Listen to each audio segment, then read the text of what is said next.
तो आज अपन देखेंगे इंडियन कॉन्स्टिट्यूशन के बारे में कि किस तरीके से हमारे इंडियन कॉन्स्टिट्यूशन में काफ़ी सारे सोर्सेज हैं जो कि जहाँ से हमारे कॉन्स्टिट्यूशन के बहुत सारे प्रोविजंस को बोरो किया गया है।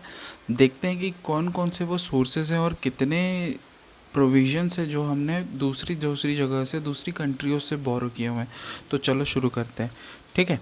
तो हम देख लेते हैं। सबसे पहले तो ये चीज़ है कि हमारे टोटल नंबर ऑफ़ 11 सोर्सेज हैं।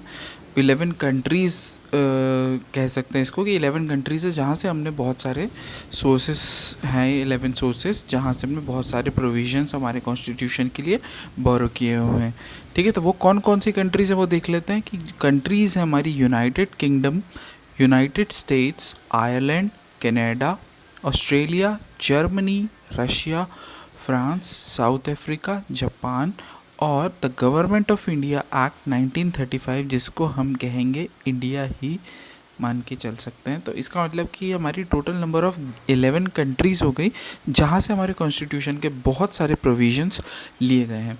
इस हमारे इंडियन कॉन्स्टिट्यूशन का इसीलिए काफ़ी ज़्यादा क्रिटिसिज्म होता है कि हमने काफ़ी सारी जगहों से हमने बहुत सारी जगहों से ये चीज़ें बोरो की हुई है, इसीलिए क्रिटिसिज्म भी होता है। पर हम क्रिटिसिज्म पे ना जाके हम अपने एग्ज़ाम पॉइंट ऑफ व्यू से हम अपना देख लेते हैं कि हमने कहाँ से किस तरीके से हमने कितनी कितनी सोर्सेज से हमने किस तरीके से हमारे कॉन्स्टिट्यूशन को की प्रोविजंस या कॉन्स्टिट्यूशन की चीज़ों को हमने बोरो किया हुआ है। तो हमको सिर्फ मेनली 11 कंट्रीज़ पे फोकस करना है। हमको याद रखना है कि हमने 11 कंट्रीज़ से हमारे कॉन्स्टिट्यूशन के कुछ प्रोविजंस को बोरो किया हुआ है और इन कंट्रीज़ के हमको नाम पता होने चाहिए। हमारी फर्स्ट कंट्री थी यूनाइटेड किंगडम, फिर United States, Ireland, Canada, Australia, Germany, Russia, France. तो ये हमारी फिर उसके बाद साउथ अफ्रीका, जापान और Government of India Act of 1935 which is also we can consider as India. तो ये हमारी सारी की सारी कंट्रीज़ हो गई जहाँ से हमने कॉन्स्टिट्यूशन को बोरो किया हुआ है, ओके। तो फिर उसके बाद देखते हैं कि क्या क्या चीज़ें थी और किस तरीके से हम इन 11 कंट्रीज़ को रिमेंबर करना एक साथ तो थोड़ा सा डिफ़िकल्ट हो सकता है। तो उसके लिए मेरे पास एक ट्रिक भी है जो मैं लास्ट में शेयर कर दूंगा, जो मैंने खुद ही बनाई है। अगर सबको केपेबल हो या तो फिर इजी होगा समझने के लिए, इसलिए वो बनाई है। बाकी फ़िलहाल ट्रिक लास्ट में शेयर कर दूंगा। अभी हम सबसे पहले देख लेते हैं कि कौन सी कंट्रीज़ के अंदर से हमने क्या क्या प्रोविजंस हमने लिए हुए हैं, हम उसके बारे में बात कर लेते हैं सबसे पहले। तो सबसे पहले हम देखेंगे कि गवर्नमेंट ऑफ इंडिया एक्ट 1935 के अंदर से हमने किस तरीके से कौन कौन सी इंपॉर्टेंट प्रोविजंस और इम्पॉर्टेंट चीज़ें हैं जो हमने ली हुई है। तो सबसे पहले गवर्नमेंट ऑफ इंडिया एक्ट के बारे 1935, इस चीज़ को माइंड करके रखना कि 1935 गवर्नमेंट ऑफ इंडिया एक्ट 1935 के अंदर से ही हमने चीज़ें ली हुई हैं। बेसिकली हुआ ये था कि जो पार्लियामेंट ऑफ ब्रिटेन थी, हमने जब हमारे लीडर्स ने जब बोला था कि हम भी चाहते हैं कि हम उसके अंदर आना चाहते हैं गवर्नमेंट के अंदर, तो उन्होंने काफ़ी चीज़ें फ्रेम करके government of India Act of 1935 में रख दी थी। उसमें से कुछ चीज़ें ऐसी थी जो हमने हमारे कॉन्स्टिट्यूशन में, हमारी कॉन्स्टिट्यूएंट असेंबली ने उसने सोचा होगा कि ये चीज़ें हमको हमारे स्ट्रक्चर हमारे कॉन्स्टिट्यूशन के लिए लेना चाहिए, तो उन्होंने लिया था। ये तो बेसिकली मैं ऐसे ही नॉर्मल बस जनरल नॉलेज के लिए बता रहा हूँ। बाकी हमको मेनली फोकस करना है कि वो क्या चीज़ें हैं जो हमने ली हुई हैं। तो जो हमने उस गवर्नमेंट ऑफ इंडिया एक्ट 1935 से हमने जो इम्पॉर्टेंट चीज़ें ली हैं वो है हमारे इमरजेंसी प्रोविजंस हो गए हमारे। फिर हमारी पब्लिक सर्विस कमीशन जो होती है वो हमने ली हुई है। फिर जो जुडिशरी की प्रोसेस होती है वो हमने लिया है। जो फेडरल स्कीम्स होती है, जो ऑफिस ऑफ द गवर्नर किस तरीके से सेटअप होगा, वो सब चीज़ें हमने कहाँ से लिया, हमारे गवर्नमेंट ऑफ इंडिया एक्ट 1935 से हमने यहाँ से ली हुई है, जिसको हम इंडिया ही कंसिडर कर सकते हैं। एक कंट्री याद करने के लिए आसान होता है इसीलिए। तो इंडिया से हमने क्या लिया हुआ, गवर्नमेंट ऑफ इंडिया एक्ट 1935 हमने कहाँ से लिया हुआ है, हमने लिया हुआ है इंडिया से, फॉर हमारी सेल्फ के कंट्री से। फिर उसके बाद हम यूनाइटेड किंगडम के बारे में बात कर लेते हैं, जो कि है ब्रिटिश कॉन्स्टिट्यूशन। ब्रिटिश कॉन्स्टिट्यूशन से हमने बहुत सारी इंपॉर्टेंट चीज़ें ली हुई हैं जो हमारे कॉन्स्टिट्यूशन में और जो हम काफ़ी पढ़ते भी हैं, तो हमें ईजिली रिमेंबर भी हो जाएगा। तो जो ब्रिटिश कॉन्स्टिट्यूशन से हमने क्या लिया हुआ है, जो हमारा पार्लियामेंट्री सिस्टम होता है, पार्लियामेंट्री सिस्टम जो होता है हमने ब्रिटिश कॉन्स्टिट्यूशन से लिया है। काफ़ी इंपॉर्टेंट चीज़ है। बाईकैमरलिज्म की जो प्रोसेस होती है वो भी हमने ब्रिटिश कॉन्स्टिट्यूशन से लिया हुआ है। साथ ही साथ जो रूल ऑफ लॉ है रूल ऑफ लॉ जो आर्टिकल 14 के अंदर बात करता है वो हमने लिया हुआ है हमारे ब्रिटिश कॉन्स्टिट्यूशन से।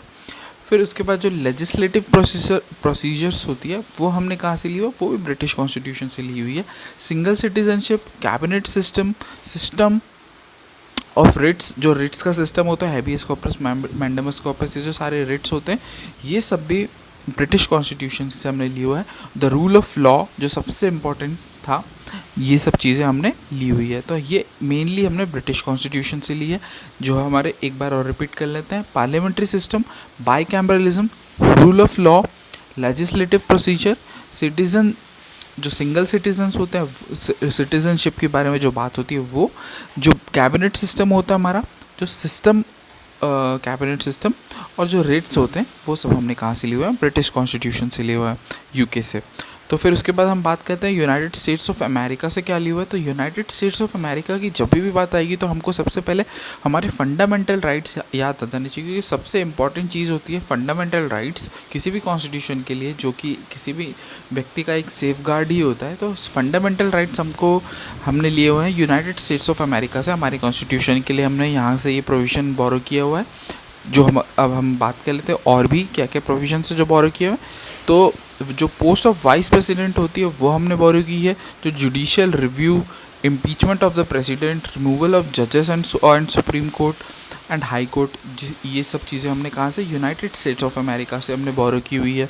फिर उसके बाद हम आयरलैंड से देख लेते हैं हमने आयरलैंड से क्या क्या। तो आयरलैंड से भी काफ़ी इंपॉर्टेंट चीज़ हमने DPSPs जो होते हैं हमारे पार्ट 4 में जो दिए हुए हैं, DPSP भी हमने यहाँ से बोरो किया हुआ है। फिर उसके बाद जो nomination of the member of Rajya Sabha, कि किस तरीके से नॉमिनेट करेंगे, ये भी हमने लिया हुआ है। फिर जो methods of election of president है वो भी हमने आयरलैंड के कॉन्स्टिट्यूशन से बोरो किया है। उसके बाद कनाडा की बात करते हैं तो कैनेडियन जो कॉन्स्टिट्यूशन है वहाँ से हमने जो सबसे इम्पॉर्टेंट चीज़ें ली हुई हैं वो है federalism with strong central government, फिर advisory jurisdiction of supreme court, centre points the governor of the state, फिर उसके बाद residuary power vest with the centre, ये सब हमने कनाडा से लिया हुआ है। फिर उसके बाद हम बात कर लेते हैं ऑस्ट्रेलियन कॉन्स्टिट्यूशन की। तो ऑस्ट्रेलिया के कॉन्स्टिट्यूशन से हमने क्या क्या लिया हुआ है, जो the freedom of trade and commerce, ये हमने लिया हुआ है। कंकरेंट लिस्ट, फिर joint sitting of the 2 houses of the parliament, जो 2 हाउसेस ऑफ द पार्लियामेंट की जॉइंट सिटिंग के बारे में हमने ऑस्ट्रेलिया से लिया है। उसके बाद हम बात करते हैं हमारे रशिया की, जर्मनी की बात कर लेते हैं। तो जर्मनी से हमने क्या लिया है, सिंगल चीज़ लिया है, suspension of the fundamental rights during the emergency के टाइम पे जो 2 सिचुएशंस होती है, वॉर लाइक सिचुएशन और एक एक्सटर्नल एग्रेशंस वाली जो सिचुएशंस के टाइम जो हमारे फंडामेंटल राइट्स को सस्पेंड कर दिया जाता है, वो चीज़ें हमने कहाँ से ली है, जर्मनी से ली है। फिर उसके बाद हमने जो रशिया से हमने लिया है, रशिया से हमने क्या क्या लिया है, रशिया से हमने the idols of social, economic and political justice के बारे में लिया है, जो हमारे प्रीएम्बल में मेंशन है। साथ ही साथ हमने इसमें फंडामेंटल ड्यूटीज़ क्या होती है हमारी, वो सब हमने रशिया से लिया हुआ है, जो काफ़ी इंपॉर्टेंट है। फिर हमने फ्रेंच कॉन्स्टिट्यूशंस, मतलब फ्रांस जो कंट्री है, वहाँ से हमने जो प्रोविजंस लिए हुए हैं वो है the ideal of liberty, equality, fraternity and republic, ये सब भी प्रीएम्बल में मेंशन है। तो ये सब हमने कहाँ से लिए हुए हैं, फ्रांस से हमने ये सब चीज़ें ली हुई है। उसके बाद हम बात कर लेते हैं साउथ अफ्रीका की। साउथ अफ्रीका से हमने प्रोसीजर फॉर अमेंडमेंट, किस तरीके से कॉन्स्टिट्यूशन को अमेंड किया जा सकता है, वो हमने कहाँ से लिया है, साउथ अफ्रीका से लिया हुआ है। और the constitution and the election of members of Rajya Sabha के मेंबर्स का किस तरीके से इलेक्शन होगा, ये अभी हमने साउथ अफ्रीका के कॉन्स्टिट्यूशन से लिया हुआ है। उसके बाद हम बात कर लेते हैं last but not the least, Japan की बात कर लेते हैं। जापान से हमने सिंपल एक चीज़ ली है, जो कि है प्रोसीजर इस्टेब्लिश्ड बाय लॉ से किस तरीके से प्रोसीजर इस्टेब्लिश्ड बाय लॉ, ये सब चीज़ें हमने कहाँ से लिया, जापान से। तो हमने टोटल 11 जो हमारी कंट्रीज़ थी उसके बारे में बात कर लिया कि हमने क्या क्या चीज़ें ली हुई है। तो आप इस वीडियो को पॉज करके भी एक बार देख सकते हैं कि क्या क्या चीज़ें हैं, अगर पढ़ना है तो, है ना। बाकी मैंने एक बार रिपीट कर लेते हैं कि कौन कौन सी वो 11 कंट्रीज़ थी, वापस से रिवाइज़ कर लेते हैं। तो सबसे पहले जापान, रशिया, फ्रांस,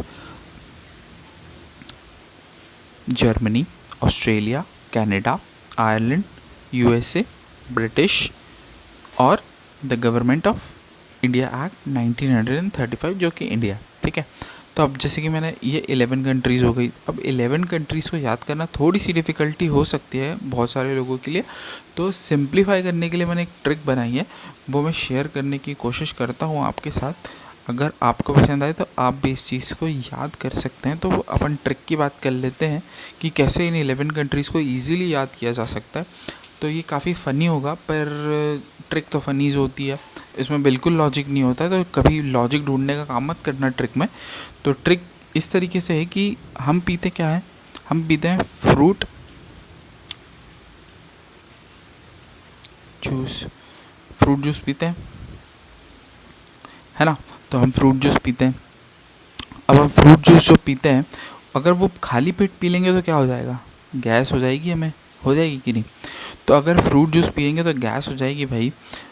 और अगर हम फ्रूट जूस के जो लास्ट लेटर टी और जूस का लास्ट लेटर ई, इन दोनों को अगर अपन हटा देते हैं ना, तो हमें गैस नहीं होती है। ठीक है, काफ़ी बहुत ख़तरनाक फैक्ट है, पर इसको याद करने की ज़रूरत नहीं है। सिर्फ सिंपली ये याद रखना है कि फ्रूट जूस के जो लास्ट 2 लेटर्स है हमको वो हटा देने हैं। तो फ्रूट जूस के जैसे 2 लास्ट लेटर हटा दिए तो वो फ्रूट जूस कैसा बन गया, जो हमको गैस पैदा नहीं करेगा। तो फ्रूट JUIC ई हटा दिया, तो दोनों के लास्ट लेटर हमने हटा दिए भाई। तो ये जो गैस है उसका हमने क्या किया, छुटकारा कर दिया। तो ये हो गई हमारी ट्रिक भी बन गई और हमारा फ्रूट जूस भी बन गया गैस हटाने वाला।